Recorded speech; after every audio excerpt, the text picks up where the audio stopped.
ডারউইনে বাংলাদেশের ইতিহাস প্রথম টেস্টে অস্ট্রেলিয়াকে হারালো ৯ উইকেটে। ম্যাচ সেরা হাসান মাহমুদ, খেলোয়াড়দেরকে প্রধানমন্ত্রীর অভিনন্দন।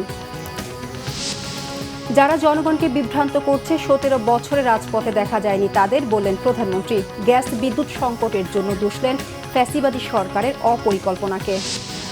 তারেক রহমানের দিল্লি সফরের অনুকূল পরিবেশ দেখছে না ঢাকা। শেখ হাসিনাকে ও হাদির খুনিদের ফেরত দেওয়ার তাগিদ।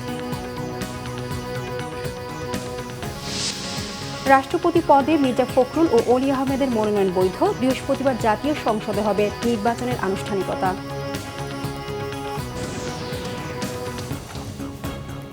দেখছিলেন সংবাদ শিরোনাম, এবার বিস্তারিত। ডারউইন টেস্ট প্রত্যাশার সঙ্গে পারফরম্যান্সের অবিস্মরণীয় মিশেলে ইতিহাস গড়ল বাংলাদেশ। অস্ট্রেলিয়ার মাটিতে অস্ট্রেলিয়াকে টেস্টে হারালো টাইগাররা। ডারউইনে সিরিজের প্রথম টেস্টে অজিদের বিপক্ষে নাজমুল হোসেন শান্তর দলের জয় ৯ উইকেটে। অস্ট্রেলিয়ার দেওয়া ৫৭ রানের টার্গেট ১ উইকেট হারিয়ে টপকে যায় বাংলাদেশ। ৯ উইকেট নিয়ে ম্যাচ সেরা পেসার হাসান মাহমুদ। মনির হোসেন খানের টেক্সট রিপোর্ট। ভৌগোলিক অবস্থানের মারপ্যাচে খেলা হচ্ছে বাংলাদেশের ভোরে। ঘুম ঘুম চোখে স্কোরবোর্ড দেখলে অনেকের ভ্রম মনে হতে পারে। চোখ কষলেও যদিও পাল্টাবে না চিত্র। অস্ট্রেলিয়ার মাটিতে অজিবধ, সেটাও বনেদি ক্রিকেট টেস্ট ম্যাচে ১.৫ দিন হাতে রেখে। যদিও প্রথম ৩ দিনের পারফরমেন্সেই আভাস পাওয়া যাচ্ছিল ডারউইনে হচ্ছে ইতিহাস। দিনের শুরুতেই ভেলকি দেখাতে শুরু করেছেন মেহেদী হাসান মিরাজ। তার ঘূর্ণিবিশের নীল অজি শিবির একে একে সাজঘরে ফিরেছেন অস্ট্রেলিয়ার ৩ ব্যাটসম্যান। স্কোরবোর্ডে রান তখনও ২০৭। ইনিংস পরাজয় এড়াতেই প্রয়োজন আরও ১৯। শঙ্কার কালোমেঘ অজিদের চোখে মুখে। ঘরের মাঠে বাংলাদেশের পরাজয় সংখ্যা তো ছিলই, তার চাইতেও বেশি ভয় ইনিংস ব্যবধানে হারের লজ্জা। তাই তো বাংলাদেশের নেওয়া ২২৮ রানের লিড টপকে যেতেই মারারা স্টেডিয়ামের দর্শকদের স্বস্তির করতালি। ২৫০ রানে তাসকিনের আঘাত পড়ল অষ্টম উইকেট। বাংলাদেশের সামনে তখন বাধার প্রাচীর ক্যামেরুন গ্রিন। টেল এন্ডারদের নিয়ে পাড়ি দিচ্ছেন তাসমান সাগর। আক্রমণাত্মক ব্যাটিংয়ে পেলেন সেঞ্চুরি। তবে বাংলাদেশ তখন ক্ষুধার্ত বাঘ। জয়ের সর্বগ্রাসী নেশা চোখে মুখে। গ্রিনের কি সাধ্যি তাদের আটকায়। আবারও দৃশ্যপটে এই ম্যাচের হিরো হাসান মাহমুদ তুলে নিলেন ক্যামেরুন গ্রিনের উইকেট। দ্বিতীয় ইনিংসের তৃতীয়, ম্যাচে তার নবম শিকার। অজিবধের শেষটা হলো মেহেদী হাসান মিরাজের হাতে। ইনিংসে তার ৫ শিকার। টেস্ট ক্যারিয়ারে ১৫তম ফাইফার। ২৮৪ রানে থামল অস্ট্রেলিয়া। চতুর্থ ইনিংসে রান তাড়া করা কঠিন, তবে হাতে যখন ১.৫ দিনের বেশি সময় ৫৭ রান টার্গেটের মধ্যে পড়ে না। প্রথম ইনিংসের সেঞ্চুরিয়ান তানজিদ তামিম ফিরলেন প্রথম ওভারেই রানের খাতা খোলার আগেই। তাতে কি যায় আসে? সাদমান ইসলাম ও মুমিনুল হক জয়ের পটটা পাড়ি দিলেন হেসে খেলে আয়েসে। মুমিনুলের নামের পাশে অপরাজিত ৩০, সাদমান দাঁড়িয়ে ২৫ রানে। ২৩ বছর পর অস্ট্রেলিয়ার মাটিতে টেস্ট খেলতে নেমেই ইতিহাস গড়ল বাংলাদেশ। Monir Hossain Khan, Banglavision sports desk. অস্ট্রেলিয়ার বিপক্ষে টেস্ট জয় যে কোনো ফরম্যাটে বাংলাদেশের ইতিহাসে সেরা সাফল্য মনে করেন টাইগার অধিনায়ক নাজমুল হোসেন শান্ত। তার মতে শুধু একজন নয়, ম্যাচের সেরা পুরো দল। শেষ পরবর্তী সংবাদ সম্মেলনে শান্ত জানান, বিশ্ব ক্রিকেটকে বার্তা দেয়া গেছে যে কোনো কন্ডিশনে বাংলাদেশ ভালো খেলতে পারে। যে বাংলাদেশ ক্রিকেটের অল 3 ফরম্যাটস মিলে আমাদের অনেক বড় বড় জয় আছে, বাট আমি বলবো যে সোফার এটা সব থেকে বাংলাদেশের বড় একটা জয় এবং এটার পেছনে অনেক পরিশ্রম ছিল। সো আমি মনে করি এটা বাংলাদেশের ইতিহাসের সব থেকে বড় জয়। সবাই যেভাবে পরিশ্রম করেছে এবং যার যে রোলটা ছিল সবাই যেভাবে ওইটা পালন করেছে, ওইটারই ফল আমরা পেয়েছি। সো আমার মনে হয় যে 4 দিনের মতো খেলা হয়েছে। সো 4 দিনে আমরা খুব ভালো ক্রিকেট খেলেছি। আমার man of the match to be very honest Bangladesh team. যদি সব কিছু আমি সাইডে রেখে একটা জিনিস মেনশন করি তাহলে আমি বলবো যে লোয়ার অর্ডারের ব্যাটসম্যানরা যেভাবে ব্যাটিং করেছে। দেখেন, ভালো খেললে সবসময় ভালো কথা হবে বা খারাপ খেললে খারাপ কথা হবে, এটা খুবই স্বাভাবিক। সো আমরা প্লেয়াররা বাইরের আউটসাইড নয়েজটা খুব বেশি চিন্তা না করে আমরা কিভাবে ভালো ক্রিকেট খেলতে পারি এদিকে বেশি ফোকাস করি। না, অবশ্যই আমার মনে হয় আমরা ওয়ার্ল্ড ক্রিকেটকে একটা ভালো মেসেজ দিতে পেরেছি যে আমরা যে কোনো কন্ডিশনে ভালো খেলার অ্যাবিলিটি রাখি। অস্ট্রেলিয়ার বিপক্ষে প্রথম টেস্টে জয় পাওয়ায় বাংলাদেশ ক্রিকেট দলকে অভিনন্দন জানিয়েছেন প্রধানমন্ত্রী তারেক রহমান। প্রথমবারের মতো অস্ট্রেলিয়ার মাটিতে টেস্ট ম্যাচ জিতল বাংলাদেশ। নাজমুল হোসেন শান্তর ডারউইনে ইতিহাস গড়ার সময়টায় প্রধানমন্ত্রী ছিলেন কিশোরগঞ্জের পথে। ম্যাচ শেষ হওয়ার পর প্রধানমন্ত্রী বাংলাদেশ দলের খেলোয়াড়দের সঙ্গে ভিডিও কলে কথা বলেন। ঐতিহাসিক জয়ের জন্য তাদের অভিনন্দন জানান। প্রধানমন্ত্রী তারেক রহমান বলেন, অস্ট্রেলিয়ার মতো শক্তিশালী দলের বিপক্ষে তাদের মাটিতে বাংলাদেশের এই ঐতিহাসিক জয় দেশের ক্রিকেটের জন্য অত্যন্ত গৌরবের।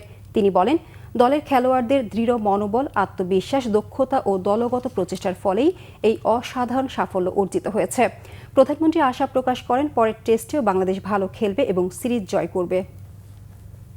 প্রধানমন্ত্রী ও বিএনপির চেয়ারম্যান তারেক রহমান বলেছেন, যারা জনগণকে বিভ্রান্ত করছে 17 বছর তাদের রাজপথে দেখা যায়নি। তাদের কথায় দেশবাসীকে বিভ্রান্ত না হওয়ার আহ্বান জানিয়েছেন তিনি। গতকাল কিশোরগঞ্জে ফ্যামিলি কার্ড বিতরণ অনুষ্ঠানে প্রধানমন্ত্রী একথা বলেন। তিনি বলেন, জনগণের পক্ষে রাজনীতির ধারা অব্যাহত রাখতে চায় তার সরকার। কিশোরগঞ্জ থেকে জাহাঙ্গীর আকন্দের প্রতিবেদন। ছবি তুলেছেন জাহাঙ্গীর আলম, সাথে ছিলেন কিশোরগঞ্জ প্রতিনিধি AK নাসিম খান। হাওর-বাওরের জেলা কিশোরগঞ্জে কর্মব্যস্ত দিন পার করেন প্রধানমন্ত্রী তারেক রহমান। বেশ কয়েকটি কর্মসূচিতে অংশ নেয়ার পর বিকেল 5:15টায় কিশোরগঞ্জ পৌরসভার পুরাতন স্টেডিয়াম মাঠে পৌঁছান প্রধানমন্ত্রী। বিএনপি সরকার গঠনের পর প্রধানমন্ত্রী তারেক রহমানের প্রথম কিশোরগঞ্জ সফর। প্রধানমন্ত্রীর আগমনে উচ্ছ্বসিত নেতাকর্মীরা। তারেক রহমান পৌঁছার আগেই কানায় কানায় পূর্ণ হয়ে ওঠে স্টেডিয়াম মাঠ। জনস্রোত ছড়িয়ে পড়ে আশপাশের এলাকায়। অনুষ্ঠানে ফ্যামিলি কার্ড, শারীরিক প্রতিবন্ধীদের নিয়োগপত্র প্রদান এবং মসজিদের ইমাম, মুয়াজ্জিন, খাদেম ও অন্যান্য ধর্মীয় উপাসনালয়ে কর্মরত ব্যক্তিদের সম্মানী প্রদান করেন প্রধানমন্ত্রী। এ সময় প্রধানমন্ত্রী বলেন, বিএনপি দেশকে কল্যাণমুখী রাষ্ট্র বানাতে চায়, যে রাষ্ট্রে প্রতিটি মানুষ তার মর্যাদা পাবে। মানুষকে আত্মনির্ভরশীল করে গড়ে তুলতে না পারলে দেশকে আত্মনির্ভরশীল করে গড়ে তোলা যাবে না বলে উল্লেখ করেন প্রধানমন্ত্রী। আজকে আপনাদের সামনে কয়েকজন আমার হাত থেকে ফ্যামিলি কার্ড নিয়ে গেলেন। আমি তাদেরকে জিজ্ঞেস করলাম, এই ফ্যামিলি কার্ডের অর্থ দিয়ে আপনি কি করবেন? সেই সকল মা বোনেরা আমাকে উত্তর দিয়েছে। কেউ বলেছে যে সন্তানদের লেখাপড়া যাতে সঠিকভাবে হয় এই টাকা তার জন্য খরচ করব। কেউ বলেছে যে বয়স হয়ে গেছে, আমি ওষুধ কিনতে পারি না, এটা দিয়ে আমি ওষুধ কিনবো। কেউ বলেছে সংসারের আয় রুজি বাড়ানোর জন্য ছোট করে একটি পুঁজি বিনিয়োগ করব এখান থেকে। অর্থাৎ সংসারকে সুন্দরভাবে শক্তিশালী ভিত্তির উপরে গড়ে তুলবে। সন্তানদের লেখাপড়া, নিজেরকে সুস্থ রাখা, একই সাথে তাকে পুরো পরিবারকে অর্থনৈতিকভাবে ধীরে ধীরে একটি শক্তিশালী ভিত্তির উপরে প্রতিষ্ঠিত করা। অর্থাৎ এই নারীদেরকে আমরা সামনে আত্মনির্ভরশীল গড়ে তোলার জন্য শিক্ষা এবং অর্থের ব্যবস্থা করেছি। প্রধানমন্ত্রী বলেন, বাজেটে 60টি নিত্য প্রয়োজনীয় জিনিসের উপর শুল্ক কমিয়ে দিয়েছে সরকার, যার কারণে বাজেটের পর জিনিসপত্রের দাম বাড়েনি। তিনি বলেন, মানুষ পরিবর্তন চায়, শান্তি চায়। এখন দেশ গঠনের সময় মানুষকে সতর্ক থাকতে হবে, যাতে কেউ শান্তি শৃঙ্খলা বিঘ্ন করতে না পারে। দেশে অনেক বিভ্রান্তকারী আছে, অনেক রটনাকারী আছে। এদের ব্যাপারে আমাদেরকে সতর্ক থাকতে হবে, দেখতে হবে এরা অতীতে কি করেছে। সেই অতীত বিবেচনা করে তাদেরকে আমাদেরকে চোখে চোখে রাখতে হবে। আন্দোলনে বিএনপি সহ বিএনপির সাথে যেই রাজনৈতিক দলগুলি মাঠে ছিল তাদেরই নেতাকর্মীরা অত্যাচার নির্যাতনের শিকার হয়েছে, গুম খুনের শিকার হয়েছে। আজকে যারা বড় বড় কথা বলছে, যারা বলছে জনগণকে যারা বিভ্রান্ত করার চেষ্টা করছে বিএনপি সরকারের বিরুদ্ধে, তাদেরকে আমরা রাজপথে বিগত 17 বছর দেখি নাই। আজকে এরা সংস্কার কথা বলছে। বিএনপি 2022 সালে সংস্কারের কথা বলেছে। কোথায় ছিলেন তখন আপনারা সংস্কার নিয়ে? সংস্কার এই দেশে সবচেয়ে প্রথম সংস্কার বিএনপি তথা খালেদা জিয়ার নেতৃত্বে এই সংস্কারের প্রস্তাবনা এই দেশের মানুষের সামনে উপস্থাপন করা হয়েছে। এর আগে কিশোরগঞ্জের কটিয়াদীতে কার্প হ্যাচারি কমপ্লেক্স পরিদর্শন করেন প্রধানমন্ত্রী তারেক রহমান। এরপর আচমিতা জর্জ ইনস্টিটিউশন মাঠে জাতীয় মৎস্যপক্ষ 2026-এর উদ্বোধন করেন প্রধানমন্ত্রী। অনুষ্ঠানে জাতীয় মৎস্য পদক প্রদান করা হয়। প্রধানমন্ত্রী হিসেবে দায়িত্ব নেওয়ার পর এটি প্রথম তারেক রহমানের কিশোরগঞ্জ সফর। প্রধানমন্ত্রী তারেক রহমান বললেন, জনগণের ভাগ্যের পরিবর্তন সরকারের লক্ষ্য। সেজন্য জনগণ যে কাজ করলে উপকৃত হবে সেটিই করছে সরকার। জনগণকে সরকারের পাশে থাকার আহ্বান জানান প্রধানমন্ত্রী। এদিকে সন্ধ্যায় ঐতিহাসিক শোলাকিয়া ঈদগাহ ময়দানে আয়োজিত অনুষ্ঠানে সরকারের গৃহীত বিভিন্ন উন্নয়ন কার্যক্রমের উদ্বোধন করেন প্রধানমন্ত্রী তারেক রহমান। এ সময় শোলাকিয়া মাঠে বিপুল সংখ্যক মানুষ উপস্থিত ছিলেন। অনুষ্ঠানে কিশোরগঞ্জ জেলা ছাত্রদল আয়োজিত বৃক্ষরোপণ কর্মসূচিতেও অংশ নেন প্রধানমন্ত্রী তারেক রহমান। এ সময় তিনি নিজ হাতে বৃক্ষরোপণ করে পরিবেশ সুরক্ষা ও সবুজায়নের গুরুত্ব তুলে ধরেন। পরে প্রধানমন্ত্রী শোলাকিয়া ঈদগাহ ময়দানে উপস্থিত জনসাধারণের উদ্দেশ্যে সংক্ষিপ্ত বক্তব্য রাখেন। এখানে লক্ষ লক্ষ মানুষ যেহেতু নামাজ পড়তে আসে প্রতি ঈদে, এই মাঠটাকে উন্নয়নের জন্য আমরা 17 কোটি টাকার একটি প্রকল্প হাতে নিয়েছি, যার মধ্যে এরই ভিতর আমরা জেলা প্রশাসকের কাছে 6 কোটি টাকা সরকার থেকে পৌঁছে দেওয়া হয়েছে। জাহাঙ্গীর আকন্দ, বাংলা ভিশন, কিশোরগঞ্জ। এর আগে জাতীয় মৎস্য পক্ষ উপলক্ষে গতকাল কিশোরগঞ্জের পাকুন্দিয়ায় মাছের পোনা অবমুক্ত করেন প্রধানমন্ত্রী তারেক রহমান। এ সময় তিনি বলেন, বিএনপি রাষ্ট্র ক্ষমতায় এলেই ষড়যন্ত্র শুরু করে কিছু দল, স্বৈরাচারের মতো বিশৃঙ্খলাকারীদের রুখে দিতে হবে। প্রধানমন্ত্রী বলেন, বর্তমান গ্যাস বিদ্যুৎ সংকট ফ্যাসিবাদী সরকারের অপরিকল্পনার ফল। কিশোরগঞ্জ থেকে জাহাঙ্গীর আকন্দের আরেকটি প্রতিবেদন। ক্যামেরায় ছিলেন জাহাঙ্গীর আলম, সাথে ছিলেন কিশোরগঞ্জ প্রতিনিধি একেএম নাসিম খান। সরকার প্রধান হিসেবে দায়িত্ব নেয়ার পর এই প্রথম কিশোরগঞ্জে আসেন প্রধানমন্ত্রী তারেক রহমান। পথে পথে উচ্ছ্বসিত হাজার হাজার নেতাকর্মী সমর্থক প্রধানমন্ত্রীকে শুভেচ্ছা জানান। বেলা 11:30টায় কিশোরগঞ্জের পাকুন্দিয়ার চেয়ারম্যান বাড়ি ঘাট এলাকায় পৌঁছান প্রধানমন্ত্রী তারেক রহমান। এ সময় পুরাতন ব্রহ্মপুত্র নদে মাছের পোনা অবমুক্ত করেন প্রধানমন্ত্রী। পরে আনুষ্ঠানিকভাবে মৎস্যজীবীদের মাঝে মাছের পোনা বিতরণ করেন সরকার প্রধান। এ সময় উপস্থিত জনতার সাথে শুভেচ্ছা বিনিময় করেন প্রধানমন্ত্রী তারেক রহমান। প্রধানমন্ত্রী বলেন, মানুষের ভাগ্য পরিবর্তনই সরকারের প্রধান লক্ষ্য। যে কাজে মানুষের উপকার হবে সরকার সে কাজই করতে চায়। পর্যায়ক্রমে দেশের সব খালে মাছের পোনা অবমুক্ত করা হবে বলে জানান তিনি। আমাদের লক্ষ্য হচ্ছে আগামীতে একটি ওয়েলফেয়ার স্টেট গঠন করা, একটি কল্যাণমুখী রাষ্ট্র গঠন করা, এবং সে কারণে আমরা কি কি পদক্ষেপ গ্রহণ করছি আপনাদের সামনে আমি তুলে ধরেছি। তবে উন্নয়ন পরিকল্পনার পাশাপাশি রাজনৈতিক স্থিতিশীলতা নিয়েও সতর্ক করেন প্রধানমন্ত্রী। রাষ্ট্র মেরামতে সবাইকে এগিয়ে আসতে হবে বলে উল্লেখ করেন প্রধানমন্ত্রী। অতীতে যেমন দেখেছে, বিএনপি বাংলাদেশ জাতীয়তাবাদী দলকে বাংলাদেশের জনগণ যতবার দেশ পরিচালনার সুযোগ করে দিয়েছে, দেশের দায়িত্ব যতবার অর্পণ করেছে, আমরা দেখেছি কিছু সংখ্যক রাজনৈতিক দল বিশৃঙ্খলা তৈরি করেছে। যারা এসব কাজে বাধাগ্রস্ত করবে, যারা রাজপথে বিশৃঙ্খলা তৈরি করবে, যারা দেশের মানুষকে মিথ্যে কথা বলে বিভ্রান্ত তৈরি করবে, তাদের বিরুদ্ধে আপনাদেরকে রুখে দাঁড়াতে হবে। গেল সরকারের অপরিকল্পিত উন্নয়নের সমালোচনা করে প্রধানমন্ত্রী প্রশ্ন তুলেন, দেশের এত উন্নয়ন হয়ে থাকলে বিদ্যুৎ গ্যাস সংকটে জনগণকে কেন কষ্ট পেতে হচ্ছে? ঢাকা সহ বাংলাদেশের সকল মানুষ, সকল জেলা উপজেলার বহু মানুষ বিদ্যুতের কষ্ট ভোগ করছেন এই মুহূর্তে। কিন্তু এই যে বিদ্যুতের সমস্যা, এই সমস্যা স্বৈরাচার, যে স্বৈরাচারকে এই দেশের মানুষ বিতাড়িত করেছে, তাদের আনপ্ল্যান অপরিকল্পিত পরিকল্পনার জন্য, অপরিকল্পিত বিভিন্ন পদক্ষেপের জন্য আজকে বিদ্যুৎ এবং জ্বালানির এই অবস্থা। আপনারা যেহেতু বিএনপিকে নির্বাচিত করেছেন, বিএনপি দেশের মানুষের দল, বিএনপি এদেশের স্বার্থেই কাজ করবে, বিএনপি এদেশের মানুষের স্বার্থে কাজ করবে। দেশ ও জনগণের স্বার্থ বিরোধী কোনো কাজ সরকার করবে না বলেও জানান প্রধানমন্ত্রী। জাহাঙ্গীর আকন্দ, বাংলা ভিশন, কিশোরগঞ্জ। অনুকূল পরিবেশ না হলে ভারত সফরে যাচ্ছেন না তারেক রহমান। গতকাল পররাষ্ট্র মন্ত্রণালয়ের মুখপাত্রের ব্রিফিংয়ে এমনই ইঙ্গিত মিলেছে। তিনি বলেছেন, প্রধানমন্ত্রীর ভারত সফরের জন্য একটি ইতিবাচক বা অনুকূল পরিবেশ তৈরি করা প্রয়োজন। মানবতা বিরোধী অপরাধে দণ্ডপ্রাপ্ত শেখ হাসিনার গত 5ই আগস্টের বক্তব্য তারেক রহমানের ভারত সফরের প্রক্রিয়াকে ক্ষতিগ্রস্ত করেছে বলে জানান তিনি। রিপোর্ট করছেন ইমরুল কায়েস। প্রধানমন্ত্রী তারেক রহমান ভারত সফরে যাচ্ছেন কিনা তা নিয়ে চলছে নানা আলোচনা। বেরোচ্ছে বিভিন্ন খবর। 10 আগস্ট প্রধানমন্ত্রী তারেক রহমানের সঙ্গে দেখা করে দিল্লি উড়াল দেন ভারতীয় হাইকমিশনার দীনেশ ত্রিবেদী। বৈঠক করেন প্রধানমন্ত্রী নরেন্দ্র মোদীর সঙ্গে।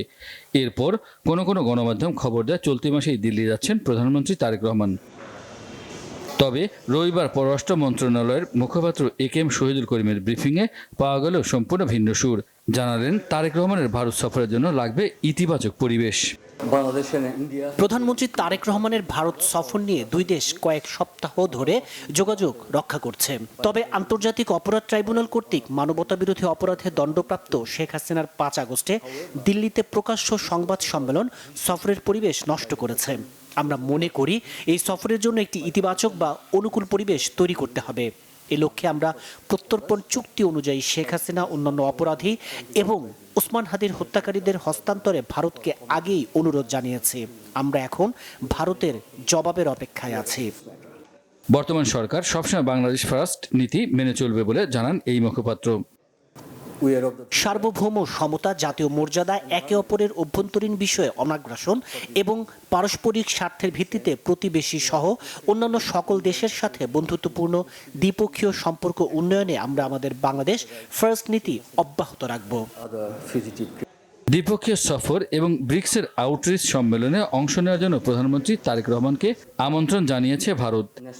ইমরুল কায়েস, বাংলা ভিশন, ঢাকা। দেশের 23তম রাষ্ট্রপতি নির্বাচনে বিএনপি প্রার্থী মির্জা ফখরুল ইসলাম আলমগীর ও 11 দলীয় ঐক্যের প্রার্থী অলি আহমেদের মনোনয়নপত্র বৈধ ঘোষণা করেছে নির্বাচন কমিশন। রাষ্ট্রপতি নির্বাচন হবে আগামী 20 আগস্ট বৃহস্পতিবার। রবিবার সকালে আগারগাঁও নির্বাচন ভবনে নির্বাচনী কর্তা হিসেবে মনোনয়নপত্র বাছাই করেন প্রধান নির্বাচন কমিশনার এএমএম নাসির উদ্দিন। মোট 3টি মনোনয়নপত্র জমা পড়ে। শুরুতে জামায়াত সমর্থিত 11 দলীয় জোটের প্রার্থী অলি আহমেদের মনোনয়নপত্র বাছাই যাচাই করে বৈধ ঘোষণা করা হয়। পরে বিএনপির প্রার্থী মির্জা ফখরুল ইসলাম আলমগীরের মনোনয়নপত্রটিও বৈধ ঘোষণা করেন সিইসি।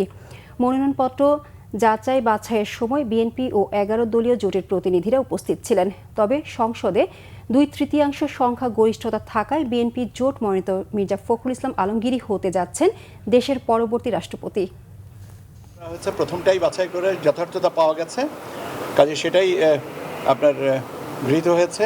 আর পরবর্তীতে মির্জা ফখরুল ইসলাম আলমগীর স্যারের যেটা মনোনয়নপত্র সেটাও যথার্থ পাওয়া গেছে এবং তাহলে এখন দুইটাই মনোনয়নপত্র ভ্যালিড এবং আগামী 18 তারিখ হচ্ছে আপনার মনোনয়নপত্র প্রত্যাহারের দিন এবং আগামী 20 তারিখ বিকাল 2টা থেকে বিকাল 5টা পর্যন্ত নির্বাচন। বিএনপি সরকার দেশের সার্বিক পরিস্থিতি সামাল দিতে এবং নির্বাচনী প্রতিশ্রুতি বাস্তবায়নে 180 দিনের অগ্রাধিকার কর্মপরিকল্পনা বাস্তবায়ন করেছে। এই সময় প্রান্তিক ও কম আয়ের পরিবারের জন্য ফ্যামিলি কার্ড, কৃষক কার্ড, কৃষি ঋণ মওকুফ এবং বিভিন্ন পর্যায়ে ভাতা প্রবর্তন ও বাস্তবায়ন করা হয়েছে। দেশব্যাপী নদী ও খাল খনন, পুনঃখননও অব্যাহত রয়েছে। খাতভিত্তিক সহায়তা বাড়িয়ে মানুষের মাঝে ফিরিয়ে দেওয়া হয়েছে স্বস্তি। রিপোর্ট করছেন সিকান্দার রেমান। চলতি 2026 সালের 12 ফেব্রুয়ারি ত্রয়োদশ জাতীয় সংসদ নির্বাচন অনুষ্ঠিত হয়। নির্বাচনে বাংলাদেশ জাতীয়তাবাদী দল বিএনপি নিরঙ্কুশ সংখ্যাগরিষ্ঠতা পায়। 17 ফেব্রুয়ারি বিএনপি চেয়ারম্যান তারেক রহমান প্রধানমন্ত্রী হিসেবে শপথ নেন এবং তার নেতৃত্বেই সরকার গঠিত হয়। ভোটের কালি মোচনের অনেক আগেই প্রতিটি অগ্রাধিকার ভিত্তিক নির্বাচনী প্রতিশ্রুতি বাস্তবায়নে দ্রুত, দৃশ্যমান ও কার্যকর পদক্ষেপ নেন প্রধানমন্ত্রী তারেক রহমান।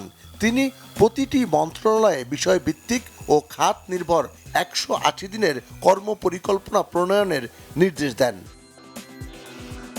দায়িত্ব নেয়ার প্রথম মাসেই সরকার ফ্যামিলি কার্ড চালুর মাধ্যমে নারীকেন্দ্রিক সামাজিক নিরাপত্তা কার্যক্রমকে আরও শক্তিশালী করেছে। নির্বাচনী অঙ্গীকার অনুযায়ী ইমাম, মুয়াজ্জিন, খতিব এবং অন্যান্য ধর্মীয় প্রধানদের জন্য সম্মানী প্রদানের কার্যক্রম চলমান রেখেছে। ক্ষুদ্র কৃষকদের জন্য 10,000 টাকা পর্যন্ত কৃষি ঋণ সুদসহ মওকুফ করা হয়েছে, যা সরকারের প্রথম ক্যাবিনেট বৈঠকেই সিদ্ধান্ত নেওয়া হয়। কৃষক কার্ড চালুর মাধ্যমে কৃষি ব্যবস্থাপনাকে ডিজিটাল কাঠামোর আওতায় আনা হয়েছে। প্রায় 22,000 কৃষককে আমরা প্রথম পর্যায়ে এই কৃষক কার্ডের সুবিধা আমরা তাদের কাছে পৌঁছে দিতে চাচ্ছি। দেশজুড়ে খাল খনন কর্মসূচি বাস্তবায়নের মাধ্যমে কৃষি, সেচ ও পানি ব্যবস্থাপনায় দীর্ঘমেয়াদী ইতিবাচক পরিবর্তনের সম্ভাবনা তৈরি হয়েছে। একটা টিমওয়ার্ক রয়েছে, সেই টিমওয়ার্কের ভিত্তিতে আমরা কাজ করছি এবং আমরা ফলো আপ রাখছি যেন কোনোভাবেই দখল এবং দূষণ এর মাধ্যমে আমাদের এই নাগরিক জীবন ক্ষতিগ্রস্ত না হয়। সরকারের বিশেষ উদ্যোগে এবার সাধারণ হজ যাত্রীদের বিমান ভাড়া ব্যাপকভাবে কমানো সম্ভব হয়েছে, যা সাধারণ মানুষের জন্য বড় ধরনের স্বস্তি বয়ে এনেছে।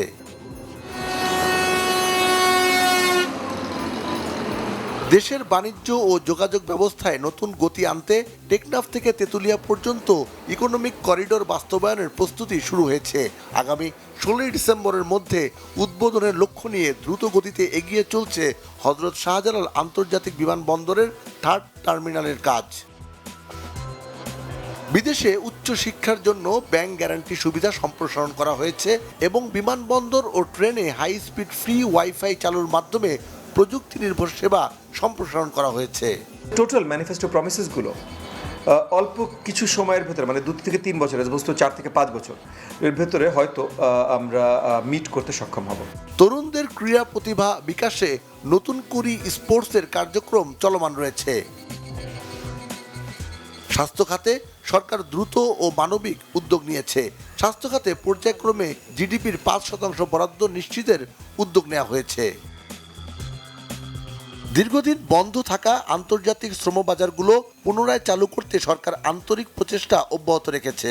বন্ধ কলকারখানা পুনরায় চালু এবং অর্থনীতিতে নতুন গতি সঞ্চারের জন্য 60,000 কোটি টাকার বিশেষ তহবিল ঘোষণা করা হয়েছে। অত্যাধুনিক গ্রাউন্ড মাস্টার 400 রাডার এখন ঢাকা থেকে 650 কিলোমিটার এবং বঙ্গোপসাগরে 833 কিলোমিটার পর্যন্ত আকাশ সীমা অতন্দ্র প্রহরীর মতো দিনরাত নজরদারিতে রাখছে। এর মাধ্যমে গভীর সমুদ্র সীমার ওপর নিয়ন্ত্রণ প্রতিষ্ঠার পাশাপাশি আন্তর্জাতিক ফ্লাইটের ফ্লাইং ওভার চার্জ থেকে উল্লেখযোগ্য রাজস্ব আহরণের সুযোগ তৈরি হয়েছে। বাংলাদেশের ইতিহাসে প্রথমবারের মতো ট্রাফিক ব্যবস্থাপনায় কৃত্রিম বুদ্ধিমত্তা এআই প্রযুক্তির ব্যবহার করা হচ্ছে। রাজধানী ঢাকাকে পরিবেশ বান্ধব ও অত্যাধুনিক মেগাসিটিতে রূপান্তর করতে গ্রিন অ্যান্ড ক্লিন ঢাকা মহাপরিকল্পনা গ্রহণ করা হয়েছে। দেশ জুড়ে 5 বছরে 25 কোটি বৃক্ষরোপণ, ফুটপাত থেকে অবৈধ স্থাপনা উচ্ছেদ করে পথচারীদের চলাচল সহজ করা এবং একই সঙ্গে হকারদের পুনর্বাসনের ব্যবস্থা করা হয়েছে। খাদ্য মন্ত্রণালয়ের খাদ্য বান্ধব কর্মসূচির আওতায় 55 লাখ নিম্ন আয়ের পরিবারকে প্রতি মাসে 15 টাকা কেজি দরে 30 কেজি করে চাল সরবরাহ অব্যাহত রয়েছে। প্রধানমন্ত্রী ঘোষিত দেশের প্রাথমিক পর্যায় থেকে ধারাবাহিক এবং পর্যায়ক্রমে সব শিক্ষার্থীর মাঝে স্কুল ড্রেস, জুতা ও পাটের তৈরি স্কুল ব্যাগ বিতরণ কার্যক্রম সফল করতে একটি নতুন মডেল তৈরি করা হয়েছে। খেলাধুলাকে পেশা হিসেবে প্রতিষ্ঠিত করতে ও জাতীয় দলের খেলোয়াড়দের সম্মান দিয়ে সরকার ক্রীড়া কার্ড কার্যক্রম শুরু করেছে। আগামী 5 বছর জনগণের কল্যাণ অব্যাহত রাখতে প্রান্তিক পর্যায়ে গিয়ে সাধারণ মানুষের কষ্ট লাঘবে উন্নয়ন কর্মসূচি বাস্তবায়ন ও তদারকি করছেন প্রধানমন্ত্রী তারেক রহমান। এই সরকারের দায়িত্ব হচ্ছে এই দেশের মানুষকে দেখে রাখা। সিকান্দার রেমান, বাংলা ভিশন, ঢাকা। 17 বছরের ফ্যাসিবাদী শাসনামলে ভঙ্গুর রাষ্ট্র পুনর্গঠন, বিএনপির 31 দফা নির্বাচনী প্রতিশ্রুতি আর জুলাইয়ের আকাঙ্ক্ষা বাস্তবায়নের মতো জনপ্রত্যাশা পূরণের পাশাপাশি উদ্ভূত নানা চ্যালেঞ্জ মোকাবেলায় 6 মাসে কতটা অর্জন সরকারের? বাংলা ভিশনকে দেয়া প্রধানমন্ত্রীর উপদেষ্টা ও প্রধানমন্ত্রী কার্যালয়ের মুখপাত্র মাহাদি আমিনের বিশেষ সাক্ষাৎকারে বিস্তারিত জানাচ্ছেন নাবিল জাহাঙ্গীর। বিএনপি সরকারের প্রথম 6 মাস জনপ্রত্যাশা আর প্রতিশ্রুতি বাস্তবায়নের ম্যারাথন কর্মযজ্ঞ। 180 দিনের অগ্রাধিকার ও প্রাপ্তির হিসাব দিয়ে শুরুতেই সরকারের অবস্থান স্পষ্ট করেন প্রধানমন্ত্রীর উপদেষ্টা ও পিএমওর মুখপাত্র মাহাদি আমিন। একদম ফার্স্ট ক্যাবিনেট মিটিংয়ের শুরুতেই কিন্তু কৃষকদের জন্য আমাদের সুদসহ ঋণ 10,000 টাকা পর্যন্ত মওকুফ করার যে প্রতিশ্রুতি আমরা নির্বাচনী ইশতেহারে দিয়েছিলাম সেটি একসাথে পাশ করে কার্যকর করা হয়েছে। নারীর ক্ষমতায়নের জন্য এবং স্বনির্ভরতার জন্য ফ্যামিলি কার্ড, কৃষক ভাইদের জন্য কৃষক কার্ড, ইমাম, মুয়াজ্জিন, খতিব এবং বিভিন্ন ধর্মের গুরুদের জন্য মাসিক সম্মাননা প্রদান, এই প্রত্যেকটা কিন্তু ইতিমধ্যে কার্যকর হয়েছে। ঠিক একই সাথে কার্যকর হয়েছে বৃক্ষরোপণ এবং খাল খনন কর্মসূচি, শিক্ষার সংস্কার, শিক্ষার কারিকুলামে কাজ করা, কর্মসংস্থানের জন্য টেকনিক্যাল এডুকেশনে প্রায়োরিটাইজ করা, থার্ড ল্যাঙ্গুয়েজ নিয়ে বিভিন্ন দূতাবাসের সাথে কার্যক্রম শুরু করা, প্রবাসী ভাই বোনদের জন্য প্রবাসী কার্ড এবং যেসব মার্কেট দীর্ঘদিন ধরে বাংলাদেশের জন্য বন্ধ ছিল সেগুলো খোলার কার্যক্রম শুরু হয়ে গিয়েছে। ইতিমধ্যে আমরা দেখেছি কিভাবে আইন শৃঙ্খলা পরিস্থিতিও যথেষ্ট নিয়ন্ত্রণে রাখা হয়েছে। যে চ্যালেঞ্জগুলো বৈশ্বিক পরিবর্তনের কারণে হয়েছিল তার প্রত্যেকটা কিভাবে মোকাবেলা করা হয়েছে, দ্রব্যমূল্য স্থিতিশীল রাখা হয়েছে, শ্রমিকদের নিরাপত্তা এবং মজুরি নিশ্চিত করা হয়েছে। সেই সাথে তেল গ্যাস বিদ্যুৎ সংকটের মতো সরকারের নানা চ্যালেঞ্জ নিয়েও কথা বলেন তিনি। আমরা চ্যালেঞ্জ দেখেছিলাম যখন বিভিন্ন জায়গায় যুদ্ধের কারণে তেলের দাম বেড়ে গিয়েছিল, বাংলাদেশে কিন্তু তেলের দাম নিয়ন্ত্রণে ছিল। আজকের যেই সংকট গ্যাসের, এটা তো এই সরকারের সৃষ্ট না, এটা ইনহেরিট করা হয়েছে 16 বছরের ফ্যাসিবাদের যে ধ্বংসযজ্ঞ ছিল জ্বালানি সেক্টরে, বিদ্যুৎ গ্যাসের ক্ষেত্রে, তারই ধারাবাহিকতায় একটা বাস্তবসম্মত সময়ের ভিতরে এটার একটা দীর্ঘস্থায়ী সমাধান আমরা নিশ্চিত করতে পারবো, যেখানে জ্বালানির নিরাপত্তা বাংলাদেশে আরও বেশি জোরদার হবে এবং জনগণের ভোটে নির্বাচিত এই বিএনপি সরকারের সময় মাননীয় প্রধানমন্ত্রীর নেতৃত্বেই আমরা সেই অভীষ্ট লক্ষ্যে পৌঁছাতে পারব। ধুঁকতে থাকা অর্থনীতির পুনরুদ্ধার, কর্মসংস্থান সৃষ্টি ও দ্রব্যমূল্য নিয়ন্ত্রণে সরকারের নানা পদক্ষেপের কথাও উঠে আসে আলোচনায়। চীন এবং মালয়েশিয়া যখন মাননীয় প্রধানমন্ত্রী গিয়েছেন, সেখানকার বিনিয়োগকারীদের সাথে কথা হয়েছে। একই সাথে ওনারা বাংলাদেশে অনেকটুকু বিনিয়োগ করবেন বলে প্রতিশ্রুতি দিয়েছেন। কিছুদিন আগে যুক্তরাষ্ট্র থেকে ওদের শীর্ষ 25টা কোম্পানির শীর্ষ কর্মকর্তারা এসেছিলেন। সো ওভারঅল এই যে ডিসকানেক্টেড ডটগুলো রয়েছে, যেখানে আমাদের অনেক তরুণ তরুণীর আকাঙ্ক্ষা রয়েছে, তাদের যোগ্যতা রয়েছে, তাদের মেধা রয়েছে, রাষ্ট্রীয় পর্যায়ে আমরা চেষ্টা করছি যতটা সম্ভব তাদেরকে ইন্টিগ্রেট করবার জন্য, এবং তাদের যদি ভালো আইডিয়া থাকে, ভালো স্টার্টআপ কোম্পানি থাকে, will be more then happy to patronize them. PMO মুখপাত্র জানান, জুলাই সনদ বাস্তবায়ন এবং আহত যোদ্ধা ও শহীদ পরিবারের পুনর্বাসনের কাজ করছে সরকার। জুলাই সনদে যে সংস্কারের কথা বলা হচ্ছে, বাংলাদেশের সংস্কারের ধারক এবং বাহক রাজনৈতিক দল হিসেবে বিএনপির ঐতিহাসিক ভিশন 2030, 27 দফা এবং 31 দফাতে তো সেটি অনুরণিত হয়েছে। সুতরাং জুলাই সনদ যেভাবে স্বাক্ষরিত হয়েছে, নোট অফ ডিসেন্ট সহ হুবহু সেভাবে ইনশাল্লাহ বিএনপি সরকার, যেহেতু জনগণের ভোটে নির্বাচিত হয়েছে, অবশ্যই বাস্তবায়ন করবে। যারা শহীদ রয়েছেন, শহীদ প্রতিটি পরিবারের পাশে মাননীয় প্রধানমন্ত্রীর নির্দেশনায় সরকার রয়েছে। ইতিমধ্যে মুক্তিযুদ্ধ মন্ত্রণালয়ের অধীনে আপনারা জানেন জুলাই গণ অভ্যুত্থানে পৃথক অধিদপ্তর করা হয়েছে, এবং তারা জুলাইয়ের শহীদ পরিবার যারা রয়েছেন ওনাদের পাশে, জুলাই গণ অভ্যুত্থানের আগে যে গণতান্ত্রিক পথযাত্রা 15 বছরে, সেখানে যারা শহীদ হয়েছেন, গুম হয়েছেন, সেই পরিবারগুলো পাশে রয়েছেন। আমাদের অনেকেই আহত রয়েছেন যারা দেশে এবং বিদেশেও বেশ কিছু জায়গায় চিকিৎসাধীন রয়েছেন, তাদের পাশেও সরকার সর্বোচ্চ অভিভাবকত্ব এবং মমত্ববোধ নিয়ে রয়েছে।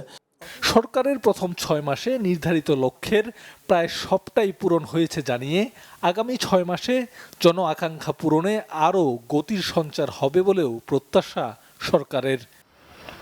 নাবিল জাহাঙ্গীর, বাংলা ভিশন, ঢাকা। অস্ট্রেলিয়ার বিপক্ষে ঐতিহাসিক টেস্ট জয়ে প্রশংসার বন্যায় ভাসছেন বাংলাদেশি ক্রিকেটাররা। প্রধানমন্ত্রীর পর অভিনন্দন জানিয়েছেন যুব ও ক্রীড়া প্রতিমন্ত্রী আমিনুল হক, বিসিবি সভাপতি তামিম ইকবালও। সামাজিক যোগাযোগ মাধ্যমে প্রশংসার বন্যা। মাশরাফি থেকে ওয়াসিম আকরাম, অসীম থেকে ওয়াসিম জাফর, সবার মুখে টাইগারদের প্রশংসা। টাইগারদের পারফরমেন্সে বিস্মিত রিকি পন্টিং। তাহিদুর রহমানের রিপোর্ট। 23 বছর পর অস্ট্রেলিয়া সফরে গিয়েই ইতিহাস। ক্যাঙ্গারুর রাজ্যে উঠল বাঘের গর্জন। মাত্র 3 ম্যাচ খেলেই অস্ট্রেলিয়ায় টেস্ট জয়ের দেখা পেল বাংলাদেশ। ম্যাচ শেষেই বাংলাদেশ দলকে অভিনন্দন জানিয়েছেন প্রধানমন্ত্রী তারেক রহমান।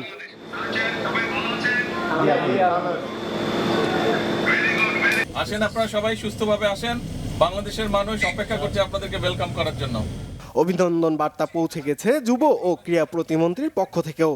বাংলাদেশ ক্রিকেট বোর্ড এবং বাংলাদেশ ক্রিকেট দলকে সবাইকে আন্তরিকভাবে অভিনন্দন এবং শুভেচ্ছা জানিয়ে ইতিমধ্যে আমাদের মাননীয় প্রধানমন্ত্রী তিনি টেলিফোনে আমাদের সেই বীর ক্রিকেটারদের সাথে কথা বলেছেন, তাদেরকে শুভেচ্ছা জানিয়েছেন। বিসিবি সভাপতি তামিম ইকবালের মতে এই জয়ের কৃতিত্ব খেলোয়াড় থেকে টিম ম্যানেজমেন্ট সবার। ম্যাচ জয়ের বোনাস পুরস্কারের ঘোষণা যদিও গোপন রাখতে চান সাবেক এই অধিনায়ক। যেভাবে করে ক্রিকেট খেলে বাংলাদেশ টিম জিতেছে, the credit absolutely 1000% goes to them. আমার কাছে মনে হয় যে প্লেয়ার্স, টিম ম্যানেজমেন্ট, যারা এটার সাথে জড়িত ছিল, সিলেক্টার্স, পুরা সম্পূর্ণ ক্রেডিটটা তাদের। বোনাসের বিষয়টা এটা আমরা আমাদের মধ্যেই থাকুক, এই ইন্টারনালি এটা আমরা প্লেয়ারদের সাথে আলোচনা করব। আমাদের জন্য সবচেয়ে বড় পাওয়াটা হলো যেটা পুরো ইন্টারন্যাশনালি একটা অনেক বড় মেসেজ দিবে এই জয়টা। এটা খালি একটা জয় না, এটা একটা খুব স্ট্রং মেসেজও যাচ্ছে। এই জয় যে কতটা বড় সেটা বোঝা যাচ্ছে বিশ্ব ক্রিকেটের প্রতিক্রিয়াতেই। পাকিস্তানি কিংবদন্তি ওয়াসিম আকরাম তার এক্স হ্যান্ডেলে জানান, অস্ট্রেলিয়ার বিপক্ষে বাংলাদেশের এই জয় দেখিয়েছে টেস্ট ক্রিকেটে দলটি কত উন্নতি করেছে। ভারতের সাবেক স্পিনার রবিচন্দ্রন অশ্বিনের চোখেও বাংলাদেশের পারফরমেন্স ছিল দারুণ। তার মতে ডারউইনের কন্ডিশন অস্ট্রেলিয়াকে চমকে দিয়েছে। বাংলাদেশের সাবেক অধিনায়ক মাশরাফি বিন মুর্তজার অনুভূতিটা আরও আবেগের। ফেসবুকের এক পোস্টে তিনি লেখেন, টেস্ট ক্রিকেট তুমি সুন্দর, আর বাংলাদেশ জিতলে তো আরো সুন্দর। পুরো শক্তির অস্ট্রেলিয়াকে তাদের মাটিতেই হারানো মাশরাফির চোখে টেস্ট ইতিহাসের সবচেয়ে বড় জয়। রঙিন পোশাকে দলের সেরা বোলার মুস্তাফিজুর রহমান ফেসবুক পোস্টে অভিনন্দন জানিয়েছেন সতীর্থদের। আর ধারাভাষ্যকার আতহার আলীর চোখে শক্তিশালী অস্ট্রেলিয়াকে তাদের নিজেদের ডেরায় হারানো অবিশ্বাস্য এক অর্জন। প্রশংসা এসেছে অস্ট্রেলিয়ার সাবেক ক্রিকেটারদের কাছ থেকেও। ম্যাচ শুরুর আগেও বাংলাদেশকে নিয়ে তাচ্ছিল্যের সুর ছিল গ্রেট রিকি পন্টিং এর কণ্ঠে। ম্যাচ শেষে তিনি জানান বাংলাদেশের পারফরমেন্স তাকে চমকে দিয়েছে, অজিদের হারানো কোনো অঘটন নয় বলে মন্তব্য তার। দর্শকদের প্রত্যাশা ঐতিহাসিক টেস্ট জয় পূর্ণতা পাক সিরিজ জয়ের গল্পে। Tawhidur Rahman, Banglavision sports desk. সংবাদ শেষ করব শিরোনামগুলো আরেকবার জানিয়ে। ডারউইনে বাংলাদেশের ইতিহাস, প্রথম টেস্টে অস্ট্রেলিয়াকে হারালো 9 উইকেটে। ম্যাচ সেরা হাসান মাহমুদ, খেলোয়াড়দেরকে প্রধানমন্ত্রীর অভিনন্দন। যারা জনগণকে বিভ্রান্ত করছে 17 বছরে রাজপথে দেখা যায়নি তাদের, বললেন প্রধানমন্ত্রী। গ্যাস বিদ্যুৎ সংকটের জন্য দুষলেন ফ্যাসিবাদী সরকারের অপরিকল্পনাকে। তারেক রহমানের দিল্লি সফরের অনুকূল পরিবেশ দেখছে না ঢাকা, শেখ হাসিনাকে ও হাদির খুনিদের ফেরত দেওয়ার তাগিদ। রাষ্ট্রপতি পদে মির্জা ফখরুল ও অলি আহমেদের মনোনয়ন বৈধ, বৃহস্পতিবার জাতীয় সংসদে হবে নির্বাচনের আনুষ্ঠানিকতা।